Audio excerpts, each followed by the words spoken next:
So, if you're like me and you're tired of reroll comp, don't worry my friends, because Exterior got you with Kalista and Fiora Flex comp. In this video, we're going to cover the strongest items, strongest units, and strongest augments.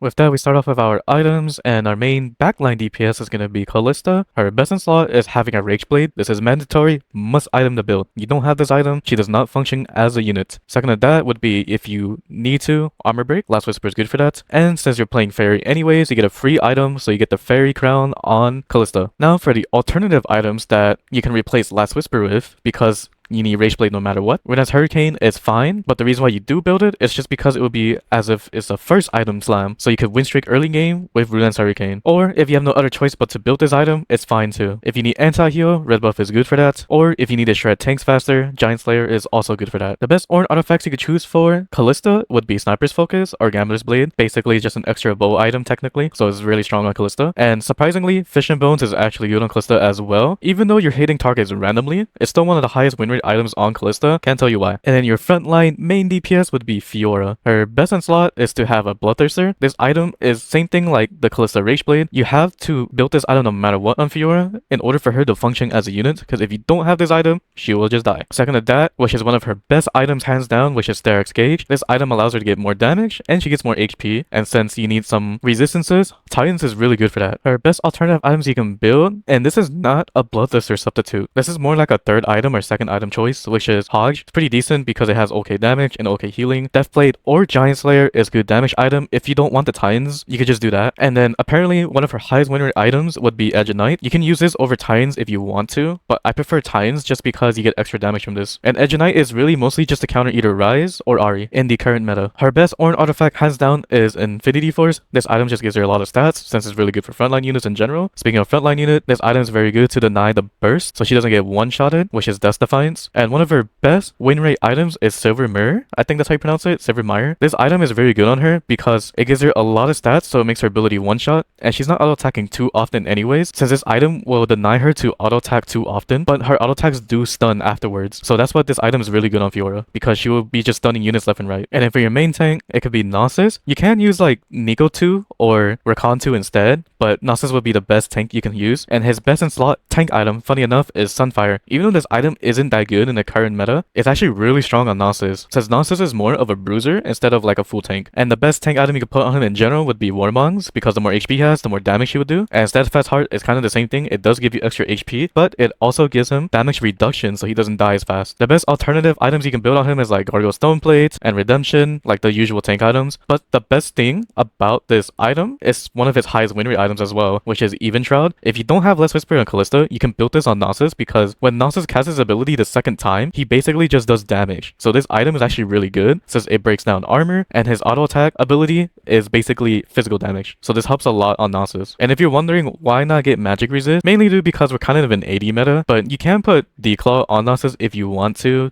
counter like the Ryze and Ahri players, but it doesn't really counter Ahri too much since Ahri will just one-shot Gnosis either way. But if you have two cloaks, you might as well just make a Declaw and just throw it on Gnosis, it's fine. Best support items you can build for this comp would be almost every support item, but mainly it would be like Moonstone Renewer, Big Gem, Randuin's, Banshees, Radiant Virtue, Eternal Flame. This item is actually really golded right now, and most people don't want to use it for whatever reason. It's pretty underrated. And Black Cleaver, surprisingly, is actually really good on Kalista. This item actually has a 55% win rate on her, and I don't know why. And for emblems, if you have to choose any of them, Preserver is fine for this comp because you play a lot of Preservers anyways, so having that +1 helps a lot, giving more regen and just sustain for the board. If you have to craft an emblem because you might get like a spat for whatever reason, Witchcraft Spat or even Pyro is okay. I would prefer more of the Witchcraft Spat, but if you can't build it, Pyro is fine since you're playing 2 Pyro anyways. Alright, so the best opening we can play around like level 3 and 4 would be having Eldritch. So the units we'd be using is like Elise, Nyla, and Ashe. And then for the item holder parts, Elise would be like your tank item holder,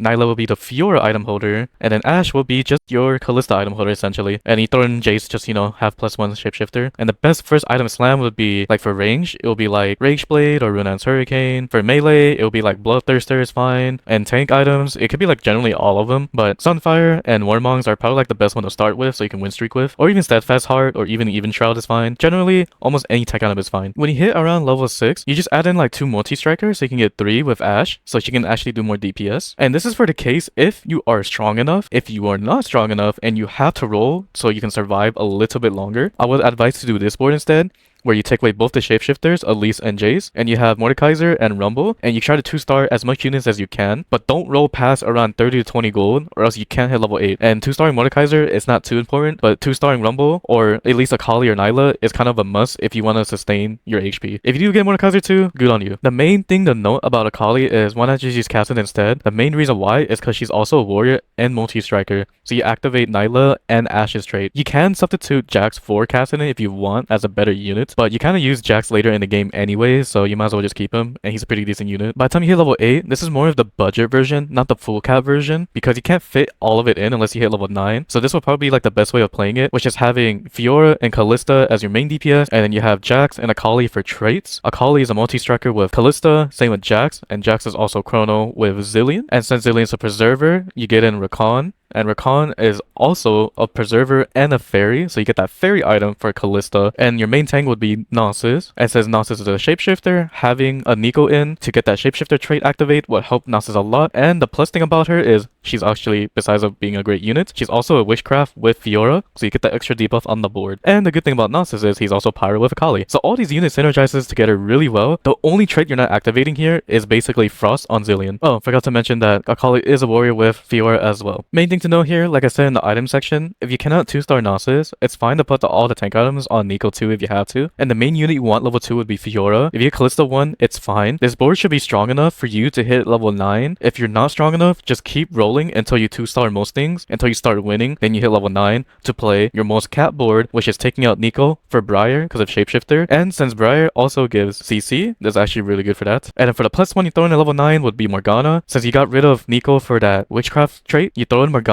to get that witchcraft trait. And you also get plus 1 preserver, which is actually a plus. If you try to copy position, don't do it because this is just me showing you the units, so don't worry about the positioning. And the main thing to note here is you do take out Jax for Camille. The reason why you want the Camille is because she's basically the same as Jax, you know, the two traits, Chrono and Multi-Striker. The plus thing about her is if you go against like a Wukong reroller or like a person that only has 1 or 2 tanks, Camille will destroy those tanks with her ability. So if you get a Camille 1, just trade it out for Jax as fast as you can so you can one-shot their tanks. And then if you have a witchcraft spat, you can not just pick up Briar and just keep Nico, so you can have that 3 witchcraft going. You throw the spat on either Nasus or Rakan, so you can have 4 witchcraft, and it makes these units even tankier. Moving on to the augments, the best augments you can choose for, which is all these item ones right here. Unleash the Beast is probably like the best augment for this comp because you can also throw this on Nasus or even Camille on top of that, since it will buff the Sterix Gauge item. And then big grab bag, can't go wrong with it. More items on the board, the better. You have my bow is very powerful for Kalista. You have my sword is very powerful for almost everyone on the board, like Fiora. You can never go wrong with support golems, since having a support item and a plus 1 unit on top of that is very useful. Potable forage, you can't really go wrong with almost any Ord artifact besides like an AP one, since you don't really play AP on this board. And since you have a lot of items on this board, item collector is very good for stats. And speaking of stats, the rest of these augments such as Giant and Mighty is very powerful since you get a lot of stats from this. Stand United is basically like item collector, but synergies instead. Because you play like a lot of synergies, you'll get a lot of damage and tank from this augment. And then Inspiring Epitaph is very good for level 8 boards or higher. Since you're playing a lot of 4 cost units, Reinforcement is good for that. And since you need to play a plus 1 unit most of the time, New Recruit is good for that. Plus you get a Champion Duplicator, so you can 2-star stuff easier. Extra tips I can give for this comp, because I know most people have been playing reroll for the past month, so you need to learn how to play level 8 boards, which is around stage 2-3, always make 10 gold. If you don't make 10 gold at stage 2-3, you're gonna be poor for the rest of the game. But if you have more than 14 gold, you can pre-level to level 5, which is about 8 to 10 XP total. The reason why you want to do this is because you can have level 5 shops that have better odds on units. Stage 2-7, which is basically Krugs, try to make more than 50 gold. If you have more than 40, it's fine, but if you want to be like super rich for later in the game, plus 50 is the best way to go. Around stage 2-3, which is basically where you pick your second augment, hit level 6 so you can keep tempo, meaning that you can be strong enough to not lose HP. If you are too weak, like I said earlier around the level 6 like slide, you can roll down to 20 gold for unit upgrades to save HP. Around stage 4-1 or 4-2, hit level 8 and just roll for your comp, which is basically right after wolves. And that is it for my Kalista and Fiora flex comp guide. If you have any questions, just let me know down in the comment section below. I'll try to answer to my best of my capabilities. And the reason why I haven't been making videos lately is because, for one, I kind of have family issues, and two, while that was happening, I hit masters. So I'll be trying to make as much videos as I can from here on out. So just let me know what kind of comps you guys want me to make, and I'll try to make them. Until then, I'll see you guys later.